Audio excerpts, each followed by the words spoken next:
bi nga xamee ni Yeesu wax na loolu ba noppi mu ne taalibeem ya, xam ngeen ni ñaari fan a des ci màggalu bésu jéggi ba, te dinañu wor doomu nit ki daaj ko ci bant.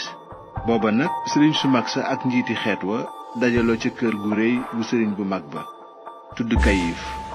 ñu daldi gise ba xam lu ñu mën a fexe ba jàpp Yeesu reylu ko, waaye ñu ne bu mu doon ci bisu màggal bi, ngir yëngu-yëngu bañ a am ci nit ñi. bi nga xamee ni Yeesu nekkoon na dëkku Betani ci kër Simon ma gaana woon, jenn jigéen ñëw ci moom yor njaq lu ñu yette doj bu ñuy wax albaataar.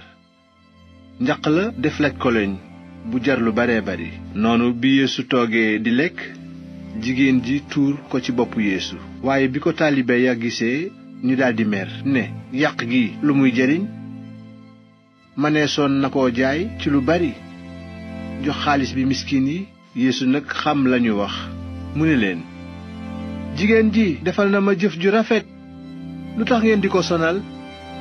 miskin yaa ngeeg yéen bis bu nekk, waaye du ngeen ma gis ba faw. kii ci li mu tuur laj koleñ bi ci sama yaram def na ko ngir waajal sama rob. ci dëgg maa ngi leen koy wax, fépp fu ñuy yéene xabaar bu baax bi ci àddina sépp, dinañu fa fàttali it li jigéen jii def. ca waxtu woowu kenn ci fukki taalibe yi ak ñaar ku tudd Yuda Iskariyo dem ci sëriñ su mag sa ne leen, lan ngeen ma mën a jox ngir ma jébbal leen Yeesu? noonu sëriñ sa daldi ko wàññal 50 poseti stater. li dala ca saa soosa nag yu daldi fexe jamono jumu leen mën a jébbal Yeesu.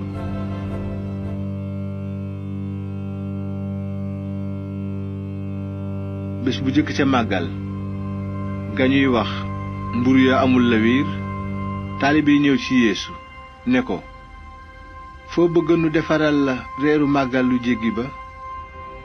Yeesu tontu leen, dem leen ca dëkk ba jëm ca diw, ngeen ne ko kilifa gi nee na, sama jamono jege na, ci sa kër laay màggal si xewu jéggi ba, man ak samay taalibe. noonu taalibe yi defar reeru jéggi ba ne leen Yeesu waxe woon. bi nga xamee ne timis jot na, Yeesu toog di lekk moom ak fukki taalibe yi ak ñaar. bi ñuy lekk mu ne leen, ci dëgg maa ngi leen koy wax, kenn ci yéen dina ma wor. taalibe ya am naqaru xol bu réy, ku nekk daldi ne ko, mbaa du man borom bi? Yeesu tontu leen ne, ki dugal loxoom ak man ci ndab li, kooku moo may wor. doomu nit ki mu ngi dem ni ñu ko waxe ci mbind mi, waaye ki koy wor dina torox. bañoon a juddu moo gënoon ci moom. Yuda mi ko nar a wor laaj ko, mbaa du man kilifa gi?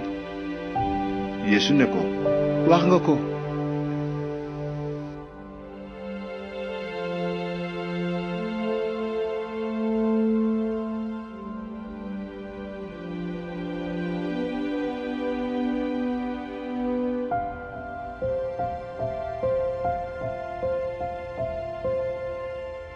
noonu bi ñuy lekk, Yeesu jël mburu sant yàlla damm ko jox ko taalibe ya, mu ne leen, jël leen lekk, lii sama yaram la. ginnaaw loolu mu jël kaas sant yàlla jox leen ko, mu ne leen, yéen ñépp naan leen ci, ndaxte lii sama deret la ji fas kóllëre gi, te mu tuuru ngir ñu bari jot mbalug bàkkaar yi. maa ngi leen di wax, dootuma naan ginnaaw si tey ndoxum reseñ mii, ba kere may naan ak yéen ndoxum reseñ mu bees ci sama nguuru Baay. ginnaaw loolu ñuy woy yàlla ba noppi génn dem ci tundu Olivier. booba Yeesu ne leen, yéen ñépp dingeen ma dàggeeku ci guddi gii, ndaxte bind nañu, dinaa dóor sàmm bi, xari jur gi tasaaroo. waaye bu ma dekkee dinaa leen jiitu ji Galile. Piyeer nag daldi jël kàddu gi naan, bu la ñépp dàggeekoo, man duma la dàggeeku mukk. Yeesu ne ko, ci dëgg maa ngi la koy wax ci guddi gii balaa ginaar a sab dinga ma weddi 3 yoon. Piyeer tontu ko, boo xamee ne sax dama war a dee ak yow duma la weddi mukk. taalibe yépp it waxe noonu. bi loolu amee Yeesu ànd ak ñoom ba ca berab bu tudd Setsemane. mu ne taalibe ya, toog leen fii ma dem fële ñaan fa